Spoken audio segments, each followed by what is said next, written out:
주의 은혜로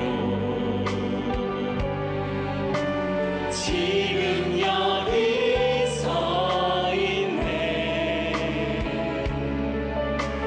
한없는 경배, 한없는 찬양, 내 영혼 예배 드리네. 나를 위해 이 땅에 오신 주의 은혜, 십자가 고통 이기신 주님, 그 은혜 어찌 잊으리. 주네 날 채우시네.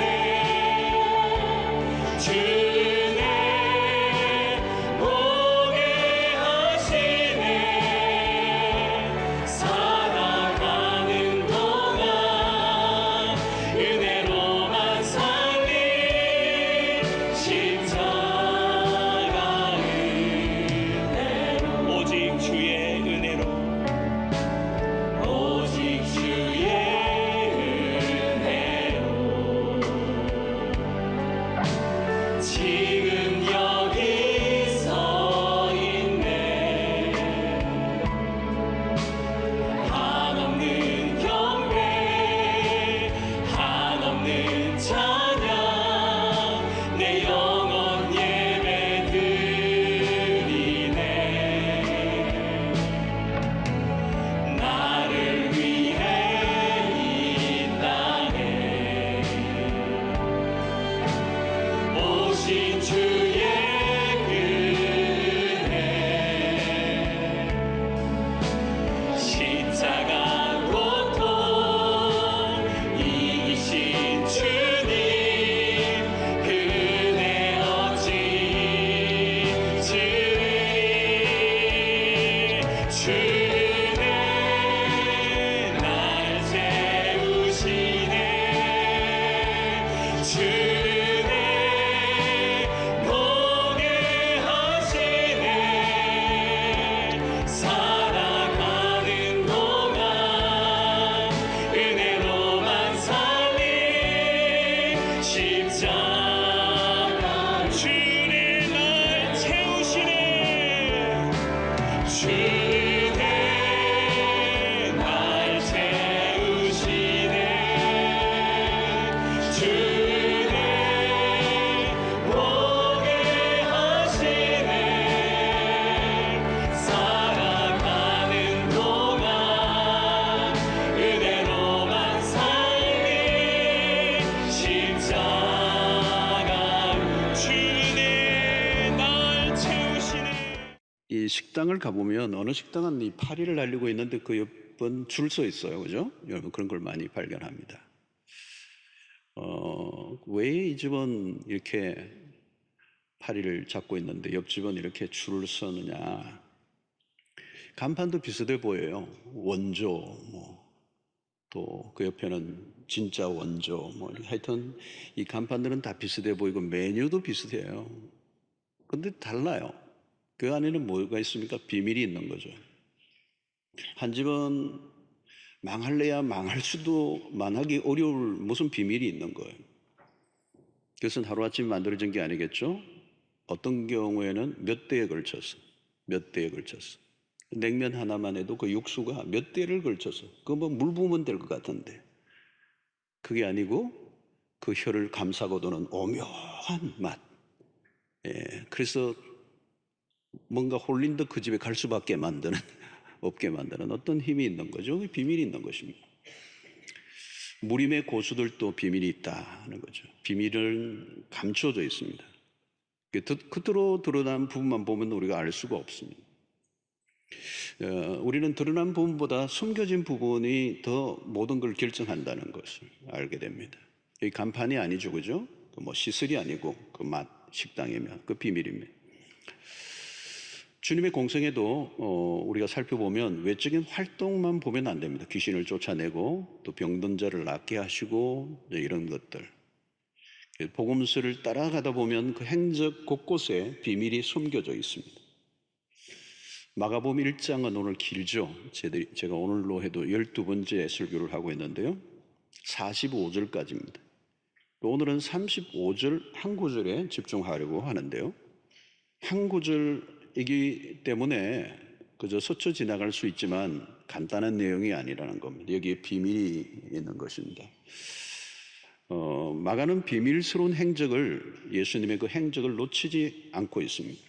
드러난 외적인 활동만이 아니라 예수님의 사생활, 숨겨져 있는 부분을 밀착 취재하고 있는 듯한 기자의 모습이에요. 자, 주님의 공생의 출발에서부터 눈에 띄는 것은 기도 생활입니다. 우리 앞부분에서도 이미 홀로 광야에서 40일간 기도하신 장면을 이미 보았습니다. 주님이 기도하시는 모습은 제자들에게 아주 특별한 모습이죠. 기도하는 모습을 제자들이 나중에 다 이제 보게 됩니다. 예수님의 기도는 일종의 모델이죠. 모델. 예수님의 제자들이 앞으로 이 지성의 사역을 감당하기 위하여 매우 중요한 하나의 모습이 바로 기도하는 예수님의 모습. 그런데 안타깝게도 주님의 기도하는 이 모습을 제자들이 문득 보았지만 별 영향을 받지 않습니다.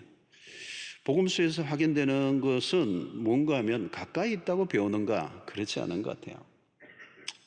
다 공개해도, 비밀을 다 공개해도 아는 사람만 아는 겁니다. 위대한 인물과 같이 살면 영향을 받을까? 그렇지 않다는 겁니다. 전혀 받지 않거나 정반대가 될 수도 있습니다. 좋은 교회 다닌다고 좋은 신자가 다 되는가? 될 수도 있고 아닌 될 수도 있습니다.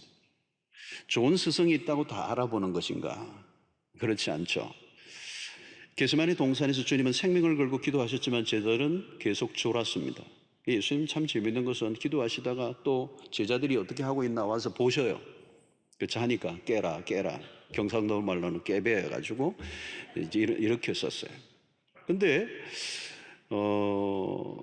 옆에서 비밀을 알려주면 와 하고 감탄하고 존재적으로 반응을 하는 사람이 있는가 하면 뭔 소리야, 잔소리 같은 소리 하지 마, 이럴 수도 있습니다. 주님은 구원자이시기도 하지만 인류의 가장 강력한 영향력을 드러낸 리더라고 본다면 복음서를 우리가 유심히 보아야 합니다. 뭐가 있는 것이죠. 우리는 무엇을 시작하려고 하면 사람들을 불러 모으고 홍보하고 가능한 많은 사람들에게 뭐 대단한 것을 알려주려고 하고 내가 얼마나 대단한 존재인가를 이제 알리려고 신경을 씁니다. 그러나 주님은 드러내기보다 숨으셨어요. 광장보다 광야에서 시간을 더 많이 보내시고 겉으로 드러난 것만 보면 결정적인 것을 우리가 놓치게 되는데 마가는 오늘 이 한 구절을 통하여 우리에게 그 얘기를 하려고 하는 것입니다. 자, 오늘 35절을 다시 한번 열심히 보겠습니다. 새벽아지도 밝기 전에 예수께서 일어나 나가 한적한 곳으로 가서 거기서 기도하시더니, 자, 이게 새벽이라는 것과 한적한 곳으로 가셨다 그랬습니다. 이것은 아직 사람들이 일어나기 전에 예수님이 어디론가 잠적을 하신 겁니다. 주님은 제자들에게 어디로 가시는지 알리지 않으셨습니다. 근데 한적한 곳으로 가신 이유는 기도하기 위하여. 자, 여기서 한적한 곳이란 일상과 거리를 둔 공간입니다. 주님은 기도하기에 적합한 장소를 찾으셨습니다. 어디에서든지 기도하면 되지. 예, 어디에서든지 기도할 수 있습니다. 그러나 특정한 기도의 공간은 중요합니다. 공간이 참 중요해요. 이 공간의 의미가 참 중요합니다. 여러분들 오늘 이렇게 예배에 오신 것도 이 공간에 주는 의미, 그죠? 예수님이 이 성전, 구약시대 성전, 성막시대부터 시작해서 그 공간이라는 이 공간의 의미가 있어요. 여러분, 이 백화점과 성전, 뭐 오늘 예배당도 그렇습니다만 성전에 비슷한 점이 하나 있습니다. 뭔지 아십니까? 비슷한 점이 몇 가지는 있는데요. 뭘까요, 여러분? 가장 중요한 것 하나가 있습니다. 옆에 동네 가면 백화점이 있죠, 여러분? 거기와 우리 예배당의 차이가 뭐 있나요? 같은 점이 있나요? 퀴즈입니다. 창문이 없다는 겁니다. 예. 특별히 구약시대 성막 같은 경우에도요, 이 물개 그 가죽으로 그 덮을, 완전 덮개를 만들어요. 그 외부의 빛이 안으로 못 들어오게 합니다. 예, 완전한 차단을 해요. 이 백화점도 창문이 없습니다. 이 창문이 없게 하는 이유는 뭐냐면, 오직 그 안에 들어가는 순간, 상품에만 집중하게 만드는 것입니다. 창문이 많으면 예를 가다가 뭐 이렇게 바깥에 비가 오거나 이러면 물건 사려고 하다가 그냥 집에 가버리잖아요. 산만한 것을 다 차단시켜 버렸습니다. 그러니까 하나에만 집중하게 하는데, 특징은 백화점은 상품에, 오늘 예배당은, 성전은 어디요? 하나님에게만 집중하는, 불필요한 전시나 이런 것들을 다 최소화시키는 것이죠. 자, 여러분, 오늘 하나님의 임재는 어디에서나 가능하지만 특별한 임재를 구하는 장소, 그죠? 우리가 수양관을 짓고 있는데도 공간적 의미가 있습니다. 예를 들면 리조트나 이런 데 가면 놀고 싶다, 이제 이런 분위기가 있다면, 수양관, 기도원 이런 데 가면 기도하고 싶다, 이제 이런 게 이제 찾아오는 게 이 공간적 의미가 있습니다. 요즘 주일날 이제 인터넷으로 온라인으로 예배를 드리시는 분들이 뭐 불가피하게 어떤 사정 때문에 그러시는 분도 계시지만, 이 예배당에 와서 예배를 드리는 공간적 의미는 매우 중요한 것이죠. 자, 몸과 마음이 하나님에게로 향하려고 하면 시간과 공간의 구별이 필요하다는 것. 우리 교회는 참 기도로 쌓아왔던 교회라, 많은 외부의 분들이요, 뭐 선교사님들이나 오시면 우리 본당에 들어오면 기도가 쌓여 있는 교회라는 걸 느낀다고 그래요. 우리는 뭐 익숙해 있는데 외부인들은 여기 오면 뭔가 기도하고 싶고 하나님의 임재를 느낀다는. 자, 마태도 이 부분을 놓치지 않고 있습니다. 마태복음을 보면 14장 23절에 보면, 무리를 보내신 후에 기도하러 따로 산에 올라가시니라. 이 장소적 공간을 이동하신 거죠. 기도하시기 위해서 어떤 특정한 공간으로 가셨는데, 예수님은 산에 오셨어요. 특별히 겟세마네 동산에 예수님이 자주 들으셨던 곳입니다. 자, 오늘 우리의 시선을 혼란하게 하는 곳이 매우 많습니다. 그리고 오늘 현대인들이 집중력을 가지기 어렵죠. 몰입이 잘 안 되는. 우리가 눈을 감는 이유도, 기도할 때 눈을 감는 이유가 뭘까요? 집중도를 높이는 것입니다. 눈을 뜨고 기도해도 되는데 눈을 감고 기도하는 것은 집중력. 손을 모으는 것도 다 집중력입니다. 물을 끓는 것도 뭐 여러 의미가 있겠지만 집중하는, 하나님에게만. 그러니까 우리는 특별히 기도하는 장소로 한적한 곳으로 가서 기도하는 장소의 공간에서 더 깊은 기도의 경지로 나아가기 위한, 어디에서나 기도해도 되지, 그러나 특별한 시간에 구별이 필요하다는 것을 또 말씀하고 있습니다. 시간은 언제입니까? 새벽 아직 밝기도 전입니다. 주님은 대중으로부터 자신을 분리시키는 시간을 가지셨어요. 언제든지 기도할 수 있습니다. 그러나 시간을 거룩하게 구별하는, 일상을 시작하기 전 홀로 하나님 앞에 서는 시간을 주님이 가지셨습니다. 이때는 어때요? 공동체적으로 하나님 앞에 나아갈 수 있지만 1대1로 하나님과 독대하는 시간, 개인적으로 하나님 앞에 나가는, 하나님과 대면하는. 자, 여러분, 새벽까지도 밝기 전에 일어나셨다는 말은 예수 그리스도의 생애의 매우 중요한 부분을 우리가 놓치지 말아야 합니다. 예수님의 사역은 매우 치열했습니다. 귀신을 쫓아내고 병자를 치유하는 사역은 상당한 에너지가 드는 거죠. 특별히 반대 세력들이 많았고요, 공격이 만만치가 않았습니다. 어느 사역 하나라도 간단한 것은 없습니다. 그래서 주님은 어쩌면 하나님에게 나아가야 할 필요를 느낀 거죠. 공중의 권세 잡은 자가 장악하는 이 세상에서의 사역은 많은 에너지가 소모되는 것입니다. 그래서 육체를 입으신 주님으로서 육체적 한계도 느끼셨어요. 한 번은 주님이 풍랑이는 바다 위에서 배를 타고 가시다가 제자들과 가시는데, 그 풍랑이 일어서 배가 막 파손할 정도의 그런 풍랑이 일어났는데도 예수님은 배 고무를, 선미죠, 그 배 고무를 베고 주무셨다는 얘기를 해요. 이것은 뭘 얘기합니까? 뭐 예수님이 뭐 언제나 평안을 누리셨다 그런 것도 있지만, 예수님은 경무로 인하여 매우 피곤하셨다는 겁니다. 바로 앞부분 가버나움의 사역이 오늘 이 35장 앞부분에 나오는데, 우리가 지난 시간에 살펴본 것을 보면 가버나움에서의 예수님의 사역은 거의 24시간이에요. 풀로 꽉 찬 사역이 있었습니다. 전날 밤에도 늦은 시간까지 사역이 있었습니다. 육체적으로 상당히 소진되었을 것으로 보여져요. 여러분, 전날 늦은 시간까지 과중한 사역을 하신 주님이 새벽 일찍 일어난다는 것은 어려운 일입니다. 육체를 가지고 오신 예수님으로. 그리고 아침 이른 시간부터 많은 일을 감당해야 한다면 새벽 이 시간은 휴식이 필요한 시간이에요. 쉼이 필요한 시간입니다. 그런 상황 속에서 새벽 아주 일찍 일어나셨다는 것은 무엇을 보여줍니까? 기도하는 일이 다른 어떤 일보다도 우선적인 일이요, 중요한 일이라는 것. 우리가 결심을 하고 우선순위를 정하고 살아가려고 하지만 현실에 여러 가지 일들이 밀려오면 그냥 밀려다닐 때가 많습니다. 그러나 가장 먼저 무슨 일을 하느냐, 이게 미래를 결정하는 일입니다. 주님에게 있어서 새벽에 일어나 기도하신 일은 다른 어떤 것과도 대체할 수 없는 일이었습니다. 주님은 무엇을 하기 전에 가장 먼저 아버지를 찾으셨습니다. 이건 뭘 의미합니까? 주님은 아버지와 분리되어 어떤 일도 할 수 없음을 아셨기 때문입니다. 주님은 기도하는 시간은 어떤 것에 양보하지 않았습니다. 새벽 아직 밝기도 전에 기도하러 가시는 모습은, 이 모습을 마가는 스냅 사진처럼 한 컷을 탁 잡았어요. 어쩌면 비껴날 수도 있는 이 장면을 마가가 포착을 한 겁니다.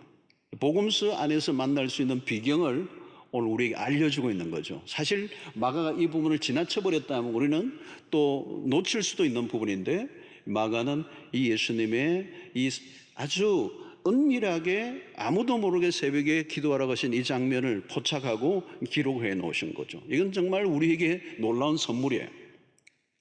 그리스도가 피곤한 몸을 이끌고 한적한 곳으로 찾아 기도하셨다는 것은 매우 도전적인 것입니다. 그 전날 아주 풀로 완전히 소진될 정도로 일을 하셨던 그 주님이 이 아침에도 이런 새벽에 일어나 기도했다는 거, 여기에서 비밀이 있는 거예요, 여러분. 여기에 차별화된 삶의 비밀이 있어요. 왜 그토록 피곤한 몸을 이끌고 새벽에 기도의 자리로 가셨는가? 다르게 표현하면 그렇게 하지 않으면 아침부터 밀려오는 사역을 도무지 감당할 수 없기 때문에, 새벽에 기도로 시작하지 않으면 자신에게 펼쳐질 하루를 살아낼 자신이 없었다고 해도 과언이 아니에요. 그러니까 이것과 내 육체의 피곤함을 맞바꾸어서라도 할 수밖에 없는 일은 바로 이 아버지와의 시간을 보내는 거예요. 여러분, 그렇지 않아요? 예를 들면 서울로 갈 때 고속도로로 아무리 급해도 빨리 가고 싶어도 고속도로에 올라가기 전에 중요한 게 뭐냐, 주유소에 기름을 넣고 가야 돼요. 주님에게 있어서 새벽은 절대적 시간, 하늘로부터 능력과 지혜를 공급받는 시간. 승부는 여기에 있는 것이죠. 여러분, 우리는 많은 사람들을 만나고 또 만납니다. 친분을 맺고 인간관계를 중요하게 여기고, 누군가를 만나야 내 인생이 풀릴 것처럼 여기고, 연주를 중요하고 인맥을 중요하고 학맥을 중요하게 여기고. 여러분, 그러나 주님에게서 배우는 매우 중요한 메시지는 능력 있는 대단한 사람을 많이 만나는 것보다 더 중요한 만남이 하나 있어요. 바로 하나님과의 만남. 하나님과 1대1의 만남. 하나님 앞에 나아가는 이 시간이 인생을 결정한다. 사랑하는 성도 여러분, 인생의 승부처는 가장 첫 시간에 누구를 만나느냐. 우리는 열심히 사는 것은 인생의 승부가 난다는 문화 안에 살아가고 있습니다. 과도한 활동주의 시대. 사람들이 숨가쁠 정도로 바쁘게 살아갑니다. 경쟁에 내몰린 사람들은 잠시도 가만히 있지를 못하죠. 그래서 기도는 무력한 사람들이나 하는 것처럼 인식하고 있습니다. 한적한 곳으로 가는 것을 비생산적으로 봅니다. 여러분, 새벽에 일어난다는 것은 쉬운 일이 아니죠. 어제의 피곤이 아직도 가시지 않았다면 더 힘들어요. 전날 저녁 늦은 시간까지 일을 했다면 몸은 천근만근.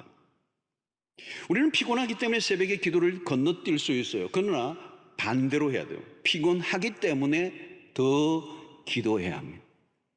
충분히 잠을 자고 싶은 욕망은 누구에게나 있습니다. 육체를 가지고 있는 예수님도 마찬가지예요. 그럼에도 새벽에 일어나는 이유는 무엇입니까? 강한 피로를 느꼈기 때문에. 장사를 하시는 분인데요, 아주 새벽 일찍 시장에 나가시는 거예요. 국제시장 같은 큰 시장. 그 왜 그렇게 일찍에 나가느냐? 가장 일찍이 나가야 가장 신선한 농산물을 구입할 수 있다. 그리고 가장 좋은 재료로 고객들에게 서비스를 하는 게 당신의 철학이에요. 여러분, 인간이 절실하면 아무리 힘들어도 일어나요. 어떤 것에 절실한가에 따라 달라지죠. 주님이 새벽에 일어나신 이유는 분명합니다. 영적인 필요를 강하게 느꼈기 때문에. 주님은 하나님의 아들이십니다. 그럼에도 주님은 기도의 필요를 느끼셨습니다. 아버지와의 시간보다 더 절실한 것은 없었습니다. 그렇다면 우리는 어떨까요?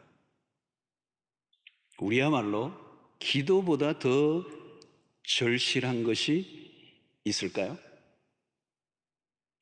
여러분, 우리에게 필요한 것들이 많습니다. 다급한 필요들은 끝도 없어요. 그러나 가장 절실한 필요는 기도입니다. 주님이 광야에서 40일 동안 금식하신 것은 육체적 필요보다 영적인 필요가 더 중요함을 우리에게 보여주신 거예요.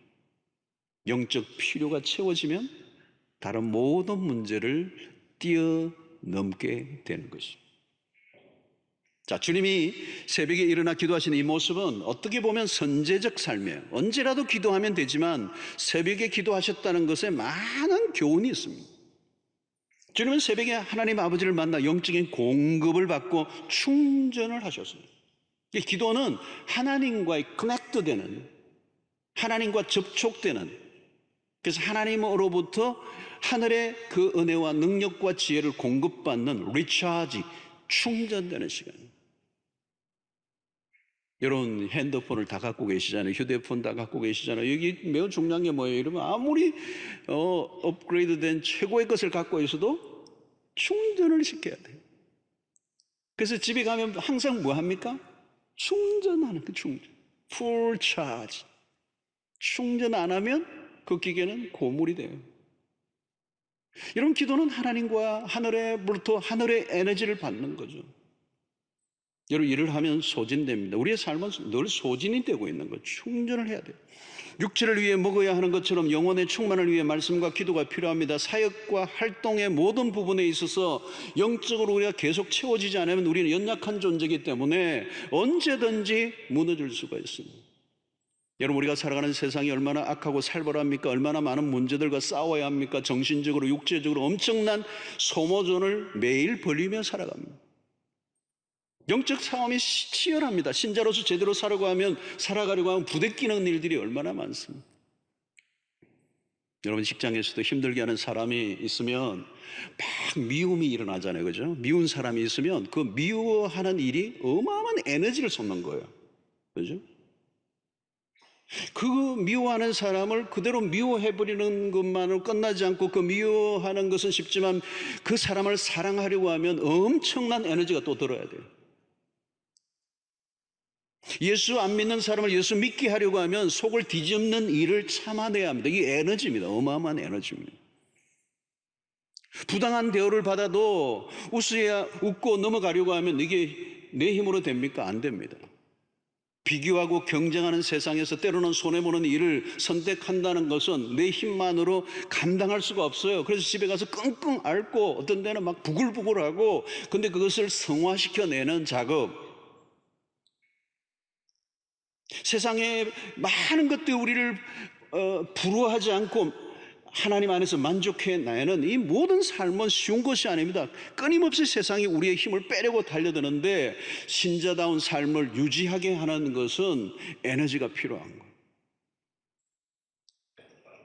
여러분, 목사가 신방을 다는 것도 마찬가지입니다. 한 개인의 문제를 계속 듣고요, 자신의 살아온 히스토리를 다 꺼내고 한 몇 시간 듣고 그 고통하는 얘기를 듣고 같이 아파하고 그를 위해서 말씀을 찾고 필요한 말씀을 전달하고 같이 찬양하고 같이 기도하고 나면요, 신방 한 집만 해도 소진이 돼요. 소진이 돼요. 그런 집 한 5집을 갔다 오면요, 뻗어요. 뻗어. 여러분, 소진되고 탈진되면 무슨 힘으로 삽니까? 세상을 이길 힘은 어디로부터 오는 것입니까? 인생에서 중대한 과제는 지속하는 것인데요, 처음은 누구나 멋지게 출발하고 처음에는 누구나 잘하지만 유종의 미를 거두지 못해요. 왜? 소진되고 탈진되고 사라져버려요. 한때 열심은 누구나 다 하죠. 한때 전성기를 구다하는 사람들은 얼마나 많습니까? 그러나 한순간에 다 사라져버려요. 이런 믿음 생활을 하다가도 어느 순간 둘러보면 함께 하던 사람이 보이지 않는 사람들이 있습니다. 왜 그렇습니까? 지쳐 넘어지고 시험에 들고 갖가지 문제에 얽혀 헤매다가 무너지는 겁니다. 중요한 원인은 체험의 작업이 없으면 고갈되기 때문입니다. 신앙은 장거리입니다. 지금 잘한다고 잘하는 건 아닙니다. 끝까지 잘해야 합니다. 최후 승리자가 되어야 합니다. 주님은 십자가상에서 다 이루었다 선포하셨죠. 승리의 선포입니다. 주님은 겟세마네 동산에서도 기도로 승부를 거셨습니다. 주님은 그의 삶의 한가운데 기도가 있었어요. 사랑하는 성도로 인간의 한계를 인정해야 합니다. 많은 사람들이 오늘날 소진되어 가고 있습니다. 다양한 활동으로 지쳐 있습니다. 만성 피로 증후군에 시달리고 있습니다. 우리는 열심히만 하면 되는 줄로 알아요. 그렇지 않죠, 여러분. 열심히 했는데 나중에는 빈손이에요. 누가복음 5장에 나오는 베드로처럼 밤이 맞도록 고기를 잡았지만 한 마리도 잡은 것이 없는, 고기 잡는 일의 전문가잖아요. 전문성이 안 통하고 자신의 경험이 먹혀들지 않는 순간을 맞이할 때가 있다는, 그게 인생이에요. 사랑하는 성도들, 우리의 열심만으로 설명이 안 됩니다. 분명히 인간의 한계가 있습니다. 하나님이 도와주셔야 합니다. 우리의 인생에 하나님이 돌아보면요, 우리의 인생에 남는 게 뭐냐면요, 하나님이 도와주신 것만 남아요. 세상은 늘 흔들리고요, 삶은 불안정합니다. 요즘 코로나로 인하여 더 뒤숭숭하죠. 근데 여러분, 코로나1로 인해 뒤숭숭하지만요, 코로나 끝나면 딴 일로 또 뒤숭숭해져요. 그 요즘 코로나 때문에 여러 뒤숭숭이 많이 없어졌어. 다른 환자들도 많이 줄었대요, 병원에도. 알고 보면 세상은 늘 이런 거죠. 복잡하고 까다롭고 위험하고. 예수님의 생애도 마찬가지예요. 격동기의 한가운데, 이런 팔레스타인의 격동기의 한가운데입니다. 유대의 민족은 정치적으로 로마의 지배를 받고 경제적으로는 파산 상태고 영적 도덕적으로 암흑기에 깜깜한 그 시대 속에 하나님이 그 아들을 보내셔서 지상의 그 미션을 감당하게 하셨는데, 그 숨이 차는 얘기예요. 주님은 그 모든 것을 이겨내셨는데 그 비밀이 새벽 아직 어두울 때에, 아침이 되기 전에 기도하셨다는 거죠. 여러분, 파도가 쳐도 배에 평형수를 채워 균형을 잡으면 뒤집혀지지 않고 목적지로 가요. 기도하는 시간이 뭔지 아세요? 평형수를 채우는 것 같아요. 기도가 약해지면 거센 파도를 이길 재간이 없습니다. 언제나 변함없이 꾸준히 기도하는 성도들을 보면요, 안심이 돼요. 단단함이 있어요. 변함없이 꾸준히 늘 기도의 삶을 축적해왔던 사람들을 보면 안정감이 있어요. 균형이 잡혀 있어요. 단단해요. 여러분, 꾸준히 기도한다고 해서 어려운 일이 일어나지 않는 것은 아닙니다. 그런데 어려움이 닥쳐도 기도의 자리를 지키는 사람은 달라요. 저는 이걸 보고 확신을 해요. 여러분, 그것은 하나님이 기도하는 사람은 하나님이 그 어려움을 기도하는 가운데 이겨내게 하신다는 거예요. 승부는 하늘에 달려 있습니다. 하나님이 살려주시면 됩니다. 기도의 시간에 설명할 수 없는 일이 일어나죠. 되게 숨 막히는 순간이 닥치면요, 사람들은 숨 막혀버려요. 그러나 기도하는 사람은요, 숨 안 막혀요. 왜? 영적 호흡을 고르게 지금 하고 있기 때문에. 온갖 문제들로 해오리 바람이 불어도 마음이 요동하지 않습니다. 모든 위협으로부터 하나님이 지켜주십니다. 폭풍이 몰아칠 때 배를 부두에 굵은 밧줄에 매여져 있으면 떠내려가지 않죠. 이 굵은 줄이 뭘까요? 기도의 줄. 하나님에게 연결된 줄이 습관을 쫓아 오래되면 아무도 끊을 수 없습니다. 그래서 아무리 바쁘고 피곤해도 기도하지 않는 명분과 이유를 찾아서는 안 되는 거예요. 사랑하는 성도 여러분, 새벽에 일어날 이유가 있습니다. 이런 새벽 어둠을 뚫고 기도의 자리로 나아가는 길은 쉬운 일은 아니죠. 그러나 그 자리는 만사를 제치고 나갈 만한 자리입니다. 기도 없이 시작한 하루는 기대할 것이 없습니다. 방패 없이 적장 앞에 선 것과 같아요. 바람막이 없는 벼랑 끝에 서 있는 것과 같습니다. 기도 없는 삶은 망가지기로 작정한 것과 같습니다. 기도는 신비로운 것입니다. 기도는 설명이 안 돼요. 기도는 이론이 아닙니다. 기도를 분석하려고 해서 안 돼요. 기도는 영적인 신비로운 경험입니다. 우리가 하나님과 함께하는 시간을 가지다 보면 나도 모르게 놀라운 일이 일어납니다. 싸늘했던 내 마음이 따뜻해지고요, 염려와 두려움으로 가득했던 마음 안에 평안이 찾아와요. 안 될 것 같았던 것이 될 것이라는 믿음이 생긴단 말이죠. 그러므로 기도와 믿음은 밀접하게 연결되어 있습니다. 기도하다 보면 믿음의 상승작용이 일어나요. 기도하기 전까지는 마음이 가라앉아 있었습니다. 의기소침해 있었는데 기도하다 보니까 믿음이 일어나는 것이죠. 상황은 달라지지 않은데 마음의 변화가 일어납니다. 우리에게 필요한 것은 사람들이 아니라, 사람들의 인정과 지지와 박수가 아니라 하나님 한 분의 지지, 하나님의 응원만 있으면 충분한 거죠. 사람들의 평가는 늘 오락가락합니다. 사람들의 의견은 다양합니다. 군중의 소리는 다양해요. 그러나 주님은 군중의 소리에 휘둘리지 않으셨습니다. 주님은 군중 심리에도 현혹당하지 않으셨습니다. 사람들이 구름대같이 몰려올 때도 하나님에게로 주님은 피하시죠. 그리고 주님에게 필요하고 절실한 분은 오직 한 분 하나님이셨습니다. 사랑하는 성도 여러분, 오늘날 기도의 능력이 갈수록 과소평가되고 있습니다. 기도가 우선순위에서 자꾸 밀리고 있어요. 그러나 예수 그리스도의 삶의 모습에서 기도보다 더 중요한 우선순위는 없었어요. 사랑하는 성도 여러분, 기도처럼 효과적인 삶은 없습니다. 기도는 낭비가 아닙니다. 기도하지 않는 삶이 낭비 중에 낭비입니다. 기도 없는 삶은 풍성한 결과를 기대하기 어려워요. 왜? 하나님이 배제된 삶은 인간의 한계만 드러나기 때문에. 오해하지 마십시오. 기도는 무기력한 사람이라 하는 게 아닙니다. 기도야말로 가장 효과적인 삶을 사는 비결입니다. 기도를 통해 하나님이 하시는 일을 본 적이 있습니까? 여러분, 그것을 본 사람은 기도하지 않을 수가 없어요. 저는 목회에서도 마찬가지입니다. 목회를요, 제 본정신으로 딱 차리면요, 목회는 하루도 못할 것 같아요. 그 말은 뭐냐면 본정신으로 안 하고 있다는 얘기겠죠. 저는 지금도 한없이 부족하지만 기도를 하면서 누리는 축복은 하나님이 하시는 일을 보기 때문에. 여러분, 기도가 약해지면요, 자기 힘이 들어가요. 인간의 힘이 들어갈수록 실패합니다. 여러분, 오늘의 현실이 참 어렵죠? 그대로 보면 코로나로 인하여 상황이 심상치 않습니다.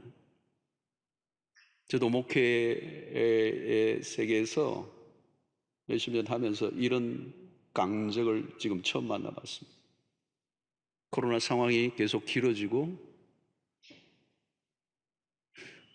지금 어떤 형태로, 지금 어떤 사람은 코로나가 지금 초기 단계라고요. 초기 단계. 지금 우리는 지금 정신없는데 이게 초기 단계일 뿐이다. 세컨드 웨이브는, 두 번째 오는 것은 강도가 지금보다 10배 더 높을 수도 있다. 무슨 일이 우리 앞에 일어날지 몰라요. 교회는 모여야 되는데 코로나는 모이는 것을 굉장히 이게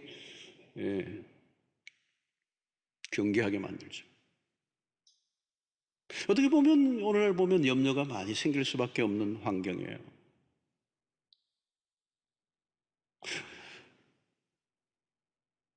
그런데 기도하는 가운데 하나님이 주시는 마음은 그런 거예요. 최근에도 이게 뭐 어떻게 해야 되지?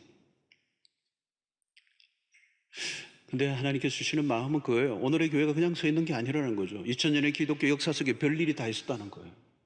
지금보다 훨씬 더 강력한 전염병도 있었다는 거예요. 전쟁도 있었고 시련과 핍박도, 교회를 무너뜨리려고 하는 수 없는 외적인 외압도 있었어요. 그러나 교회는 그 어떤 것으로도 흔들리지 않았다는 거예요. 복음은 능력이 있고 하나님은 살아계시고 우리의 손에 들고 있는 이 성경은 유일무이한 절대적 진리이기 때문에 Don't worry, 염려하지 말라고. 기도하니까요, 용기가 막 생겨요. 에너지가 막 넘쳐요. 기도하면 일어나고 있는 상황보다 하나님의 음성에 더 귀를 기울이게 되는 것입니다. 상황이 아무리 거세고 대단해도 하나님의 말씀이 이길 것입니다. 삶이 힘들어지고 있습니까? 그렇다면 할 일은 기도의 양을 늘리시는 거예요. 기도를 우선순위로 가져오는 것입니다. 뉴스를 보고 정보에 민감할 것이 아니라 하나님에게 민감하셔야 돼요. 시선을 하나님에게로 돌려야 하는 것입니다.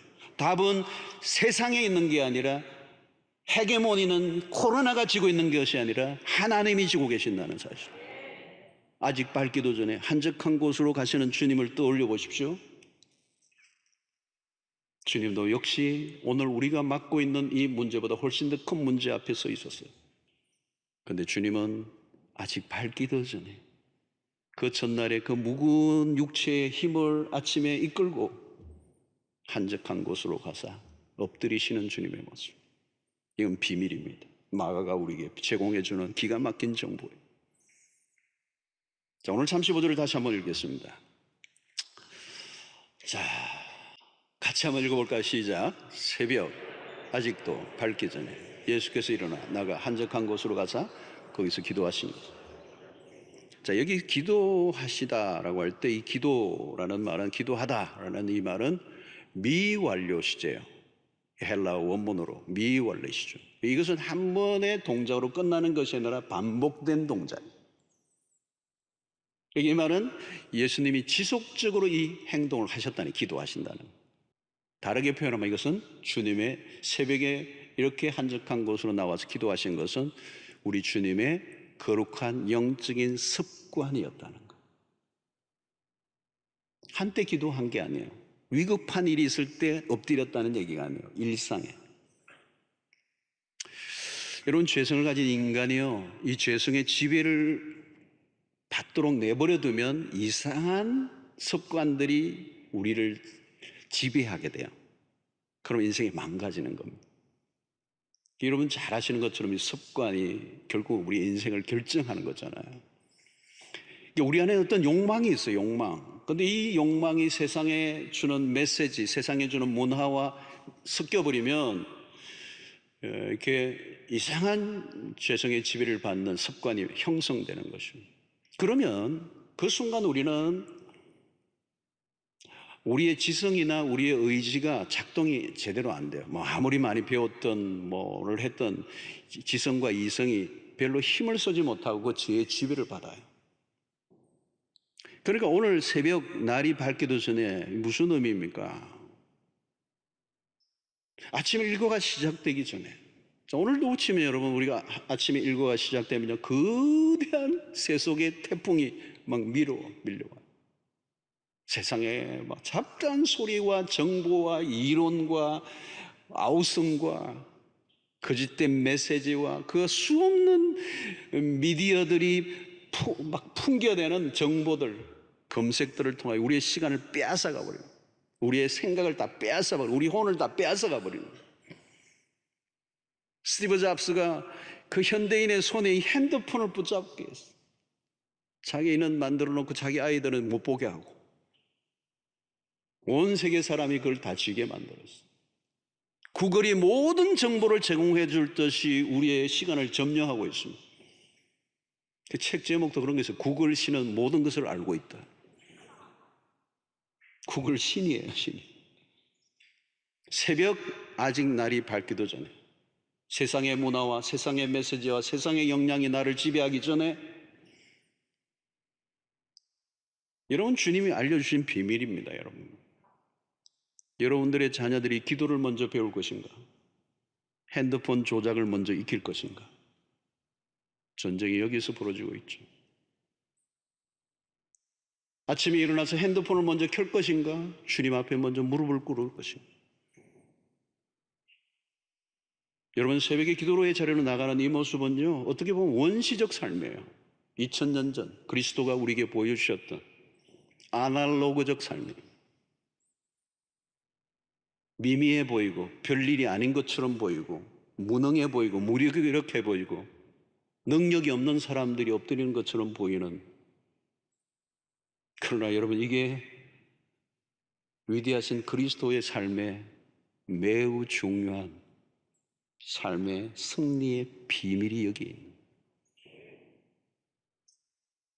여러분, 습관을 보면요, 자신이 귀중하게 여기는 게 무엇인지 보여줘요.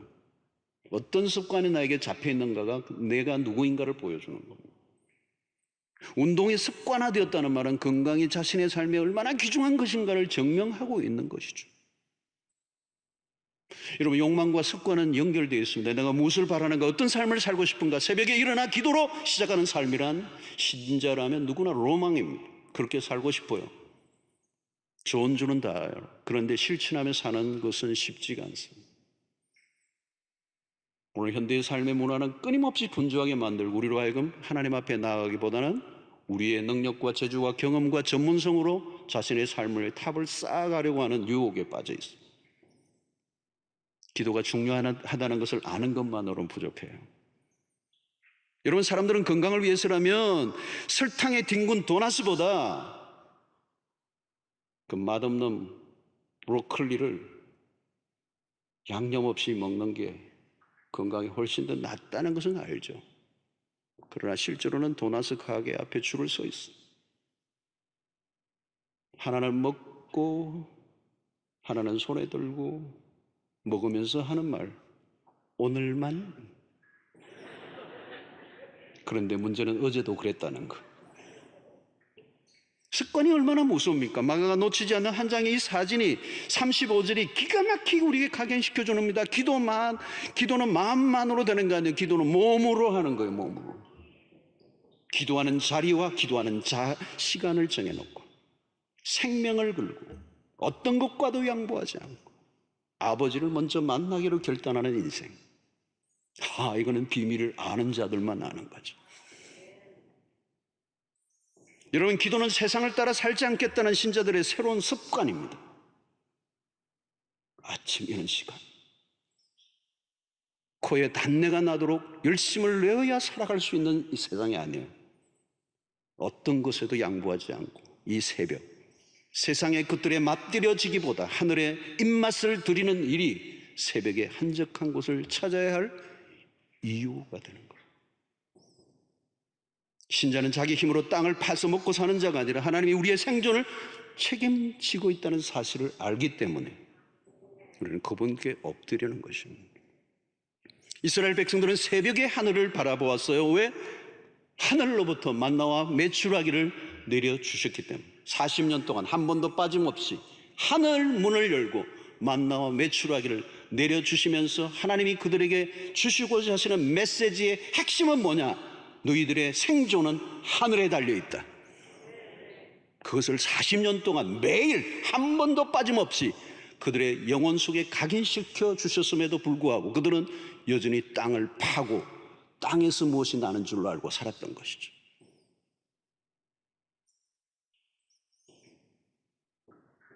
새벽 기도가 몸에 익은 분은 큰 재산을 소유하고 있는 것 같습니다. 아멘. 그것을 자녀에게 물려줬다면 가장 위대한 유산을 물려준 것입니다. 기도로 쌓은 영적 내공은 무서운 겁니다, 여러분. 경험해 본 분들은 알아요. 기도로 시작하는 하루와 그렇지 않은 삶은 전혀 달라요. 새벽은 다른 사람들이 전혀 경험하지 못하는 성스러운 시간입니다. 여러분, 어디로 갈 수 없다면 집안에서도 기도하는 자리를 만드세요. 차고나 베란다나 혹은 옷장에 들어가서. 저는 호주에서는 우리 이 붙박이장이 넓어요. 굉장히 넓어요. 그래서 어떤 많은 성도들이 이거 붙박이장을 기도 자리로 하는데요. 그 호주에 그 방석이 있어요. 이게 코알라 그려진 이렇게 털이 달려 있는 방석이 있는데 그 간정들이 많은 그게 얼마나 꿇어앉고 그 새벽마다 기도를 했는지 그게 이제 다 털이 빠지고 가죽까지 다 드러나고 그게 느들느들해질 정도로 기도한 것이. 부모의 그런 느들느들해진 방석을 자녀에게 선물로 줄 수 있다면 얼마나 멋있겠어요. 사랑하는 성도 여러분, 우리가 조용한 곳에 간다고 다 되는 것은 아니고 조용한 곳에 가도 방해꾼이 있어요. 바로 사단입니다. 주님이 광야에 홀로 기도하실 때도 사단이 공격해서 기도하는 자리에는 영적 전쟁이 언제나 일어납니다. 우리의 마음을 공격하고요, 잡다한 공상과 영적 교란들이 일어납니다. 이상한 상상으로 시간을 허비할 수 있습니다. 기도하지 못하도록 방해하는 것들이 우리 주변에 얼마나 많은지 모르겠어요. 그럼에도 불구하고 우리는 훈련해야 합니다. 기도하지 못하게 하는 모든 공격들, 시험을 이기고 기도의 자리에서 승부를 걸어야 합니다. 오늘 36절, 37절 보니까 시몬과 및 그와 함께 있는 자들이 예수의 뒤를 따라가 만나서 이르되 모든 사람이 주를 찾나이다. 사람들이 예수를 계속 찾고 따라다녔습니다. 그러나 주님은 숨으셨습니다. 성도 여러분, 기도는 구식이 아닙니다. 낡은 종교적 의식이 아닙니다. 기도는 최첨단입니다. 최고의 일입니다. 가장 위대한 일입니다. 새벽에 일어나 한적한 곳으로 가서 기도하기로 작정해 보십시오. 분주한 삶, 공한 반복, 채워지지 않은 허기짐, 허공을 치는 듯한 삶을 끝내는 기막힌 삶으로 우리를 주님이 초대해 주고 있습니다. 소진되어져 가는 삶을 멈추고 싶다면 신비로운 힘을 제공하는 이 기도의 시간을 하나님과 약속하시고 일평생 달려간다면 하나님께서 우리에게 살아가게 만드는 충분한 힘을 주시고도 남을 줄로 믿습니다. 기도는 비밀이에요. 알려진 비밀이에요. 승부처입니다. 신자답게 살아가게 하는 힘은 여기에 있습니다. 이 비밀을 놓치면 끝이에요. 이 비밀을 온몸으로 실천하며 승리하는 여러분들 되시기를 주의 이름으로 축원합니다.